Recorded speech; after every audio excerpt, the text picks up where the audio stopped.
And he talked about the source of the main suffering. There are 5 of them, and we call them in the yogic tradition klesha. In other spiritual tradition, they also have klesha. Klesha just means an affliction, how we human beings are constantly afflicted. And one of them is not, it's called Advidya. Advidya means, is the opposite of true wisdom. Vidya means true knowledge, true wisdom.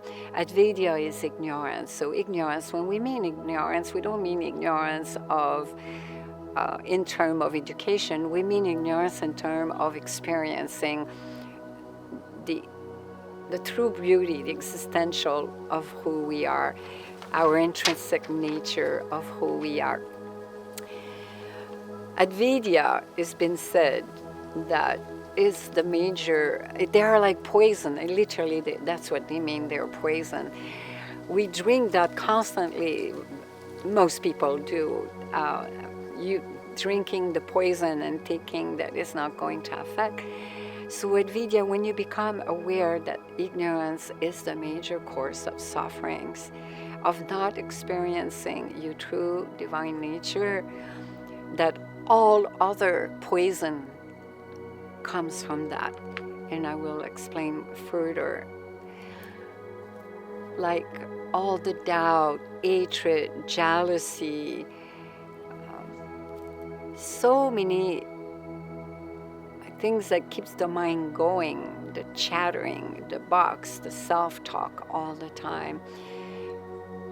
Vidya for true knowledge, Advidya for ignorance, dissolution. So most people are in a state of delusion, thinking that this is me, that I am the body, I'm the mind.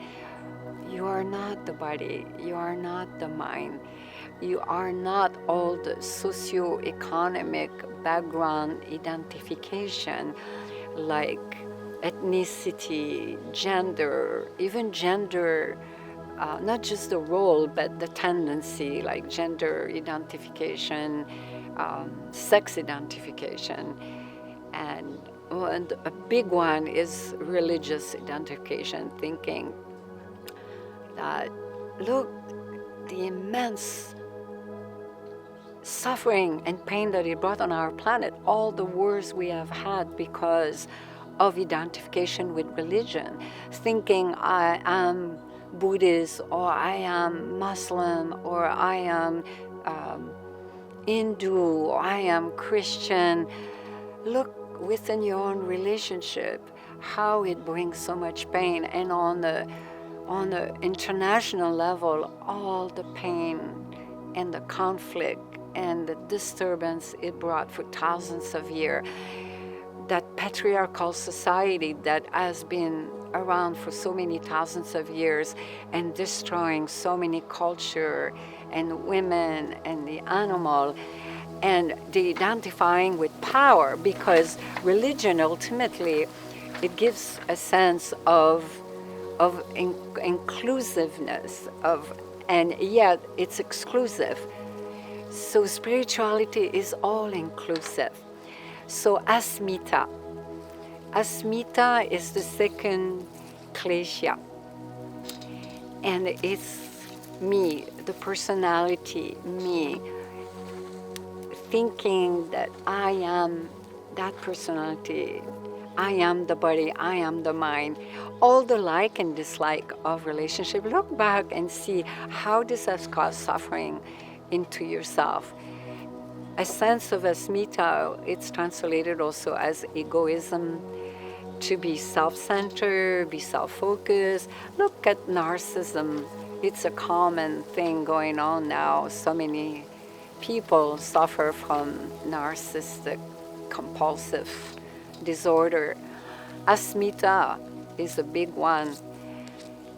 You know, it's healing that wounded child and identifying with that, thinking that you are your personality. Everything that you have accumulated is not you. It was inculcated. Realize that you're a puppet. I have talked about that in other video, like little string. People will learn and come and push your buttons. So asmita is a major cause of suffering. And then come raga, attachment. Attachment to desire, wealth, power, relationship, cause tremendous suffering. Attachment is one. It's the third one. And then comes desva, aversion. Aversion. A lot of people feel aversion and they're not even conscious of it. Aversion to all kinds of things. And if you look also deep into your life, into yourself, all the like and dislike, they are like subtle aversion. It disturbs the mind, smiti, all the thoughts. It's disturbing. So, and then the final one is abhinesha. Abhinesha, the fear of death. And that's a big one for a lot of people. It's very unconscious. It's there. But it's been said through the tradition and many spiritual traditions that avidya is the biggest one. So the remedy, the solution is you realize your true beauty of who you are and expand the boundaries of ignorance, of avidya, and learn to tap into what we have talked. All that can be done walking the spiritual path. Ultimately is the path of the pathless.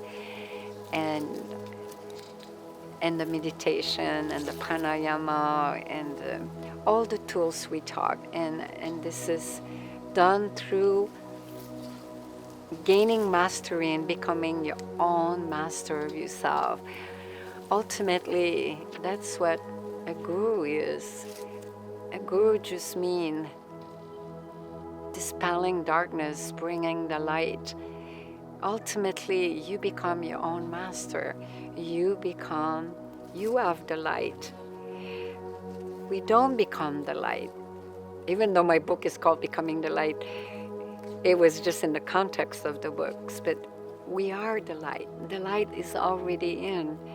It's just unlearning everything that has been accumulated and learned and letting go. That's all what it is. And then the light brings vidya, true knowledge within, beyond the memory, beyond the mana. So, just be like a bamboo in a hurricane, because there will be many hurricanes. It's part of duality. Be resilient, bend with dignity and grace.